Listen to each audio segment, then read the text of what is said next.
me again, your marketing professional and Toyota Posse, Miss Pot Vlog.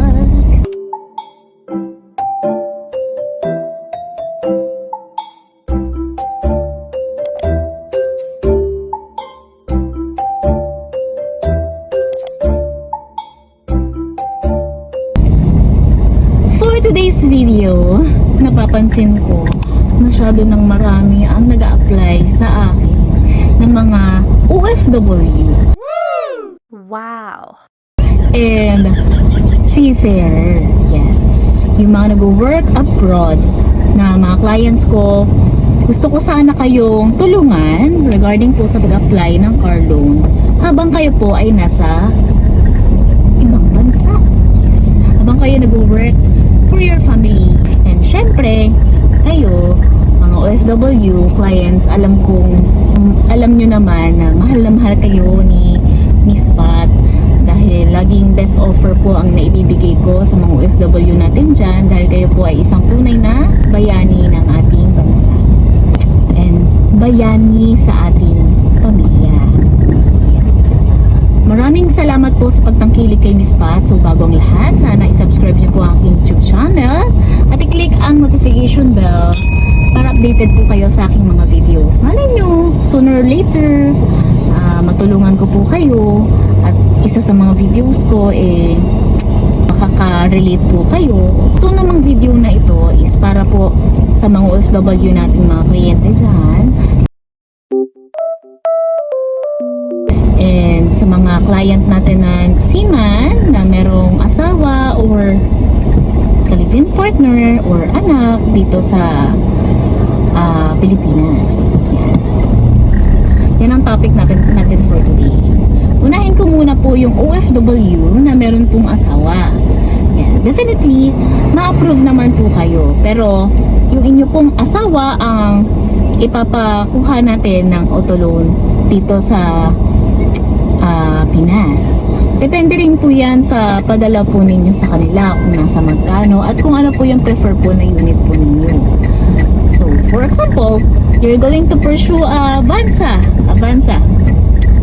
2024 model, which is nasa 19 to 21,000 monthly po yung Avanza na yun.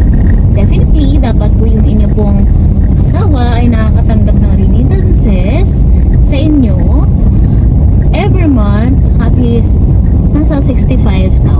So, sabihin natin, times 3 po ng monthly payment po for the Avanza, yun po dapat ang pinapadala po sa inyo.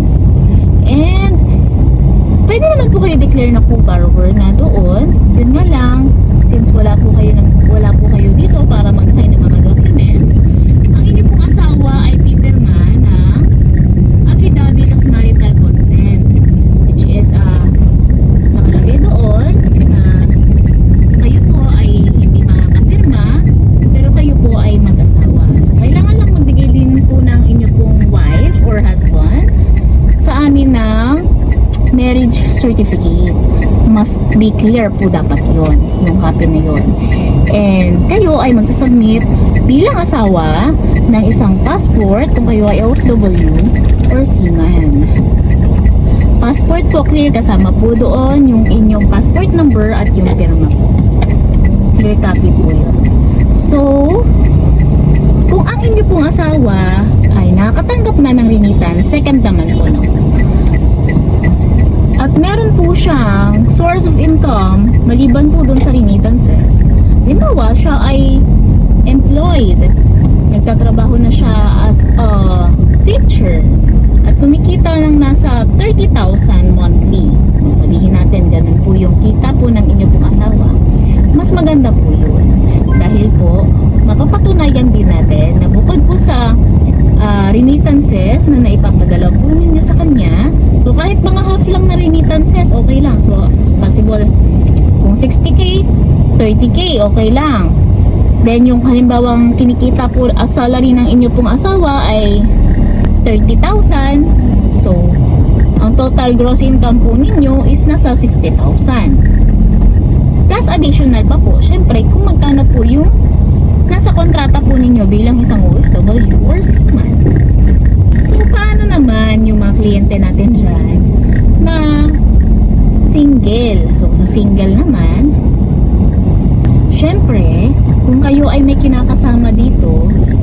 pwede na kayo po ay sila po ay mag-apply ng direct auto loan para sila po ang maaprubahan unless sila po ay employed. Hindi po natin pwedeng i-declare na remittances yung kanila pong income. Do kahit may anak po kayo na sinusuportahan, hindi lang po kayo kasal, hindi po kasi po pwedeng pumirma yung asawa po ninyo na nandito ng AMC dahil hindi naman po kayo kasal. Hindi po kayo makakapag-present ng marriage certificate.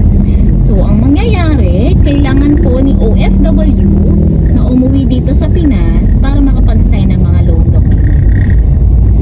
So, for example, yung asawa po ninyo dito ay bukod sa remittances, kumikita din ng sarili niya. So, for example, meron po siyang siya po ay empleyado 3 years na. Sabihin natin 3 years na siyang employed at kumikita ng 60,000. Gustong kumuha ng Vios XLE.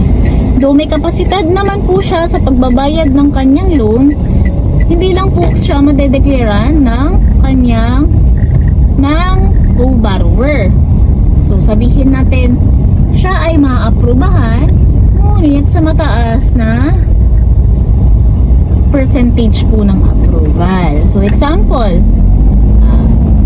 siya ay mag-a-apply sa akin at gusto niyang maging co-borrower yung kanyang OFW partner, hindi po natin pwedeng i-declare yon. Hindi na lang natin lalagyan ng co-borrower, maaprubahan naman po kayo, pero nasa 25%. So possible kung kayo ay kukuha ng Vios, mag-prepare po kayo ng at least 85,000 na down payment. Yung monthly naman po ninyo is nasa 17,000. Yun po sa mga willing po talaga na mag-apply for private use or grab use po. So, sa mga OFW naman po, na meron pong anak dito pero walang asawa. So, sabihin natin widowed na o kaya separated, not legally separated, okay lang. As long as may continuous support po sa anak po ninyo.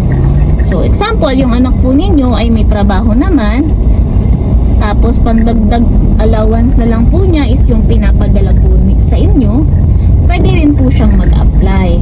Pero hindi ko po mapapangako na maaprubahan po siya for low down payment. So, possible din pong maaprubahan siya, pero nasa 25% tulad ni live-in partner. Kung meron pong source of income. Okay? Binibigyan ko lang po kayo ng idea para kayo po ay if in case lang na mag-fill out kayo doon sa link ko, ito nga po pala yung Facebook page ko, andyan po yung link ko, alam nyo po yung ilalagay po ninyo sa mga details na kakailanganin. So, ayun. Sa seafarer, ganun din naman, pero ang pinagkaiba lang po is yung mga requirements. Sabihin natin, ang requirements for the OFW is contract, return ticket, if siya po ay pipirma dito, kailangan pumirma, or nandito na si OFW, kailangan po ng return ticket, and then passport. Wait lang, paparada lang tayo. So yun na tayo, nandun na tayo sa mga seaman, sa mga seafarer, trabaho sa barko. Yes, maaprubahan din naman po kayo at ang inyong pong pamilya dito kung kayo po ay mag-a-apply. Kung sabihin natin, nagpapadala po kayo sa anak. Sa anak. Pwede naman po yun. 25% din po. Pero ang kaibahan lang po sa mga requirements po na kailangan nyo po mag-provide sa amin ng seaman's book at saka clear copy po ng passport po ninyo. Ganun din, kailangan nyo rin pong magbigay ng crewing manager and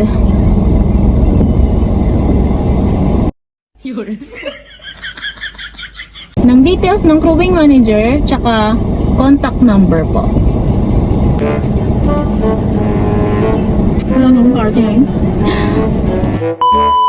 So na nga for today's video, sana nakatulong po ako sa inyo and kailangan ko na mag-in, pasok na tayo and sana support nyo po ang aking YouTube channel. Click nyo po ang notification bell para updated po kayo sa aking mga videos. And thank you for watching guys. See you on my next vlog. Bye!